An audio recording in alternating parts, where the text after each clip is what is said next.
অবশেষে প্রতীক্ষার অবসান। ভারতীয় দলের আগামী ৩ বছরের জন্য হেড কোচ করা হয়েছে গৌতম গম্ভীরকে। ইতিমধ্যেই বিসিসিআই সূত্রে এমনটাই জানিয়ে দেওয়া হয়েছে। গৌতম গম্ভীরও সেই কথা স্বীকার করলেন বইকি। দীর্ঘদিন ধরেই একটা চালবাহানা চলছিল, কে হবে ভারতীয় দলের পরবর্তী হেড কোচ। রাহুল দ্রাবিড় চলে যাওয়ার পর কে হবে, নাম উঠে এসেছিল অনেকের। তবে সব নামকে পেছনে ফেলে ৩ বছরের জন্য হেড কোচ হয়েছেন ভারতীয় দলের প্রাক্তন ওপেনার গৌতম গম্ভীর। আসুন এক নজরে দেখে নেওয়া যাক ঠিক কী কারণে এই জায়গায় ভারতীয় দলের হেড কোচ হিসাবে গৌতম গম্ভীরকে নির্বাচিত করা হয়েছে। গৌতম গম্ভীর এর আগে কোনো দল কিংবা অনূর্ধ্ব-19 ভারতীয় দল কোনো দলেরই সেই অর্থে কিন্তু কোচিং করাননি। তিনি আইপিএলের ফ্র্যাঞ্চাইজি দলের মেন্টর ছিলেন, কিন্তু এরপর তার এই মেন্টরশিপেই কিন্তু 2024-এ কেকেআর ফের চ্যাম্পিয়ন হয়েছিল।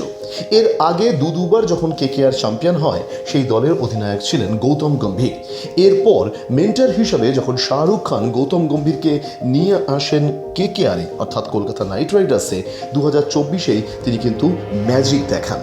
দীর্ঘদিন পর 2024-এ কেকেআর আবার আইপিএলে চ্যাম্পিয়ন হয়। এর আগে দিল্লি ক্যাপিটালসের হয়েও মেন্টরশিপ সামলেছেন গৌতম গম্ভীর, ভালো ফলও হয়েছে। গৌতম গম্ভীর ভারতীয় দলের হেড কোচ হয়েছে, এই যুক্তিটা অবশ্যই খুব গ্রহণযোগ্য।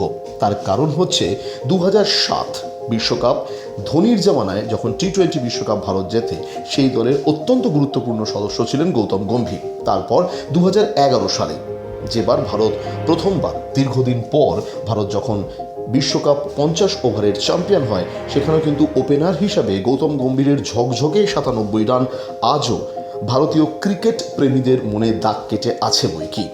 অবসর নেওয়ার পর গৌতম গম্ভীর রাজনীতিতেও আসেন, কিন্তু কোনোদিনই সেইভাবে রাজনীতির ময়দানে তাকে দেখা যায়নি। সমাজ সেবক হিসেবেই তিনি কিন্তু কাজ করে গিয়েছেন।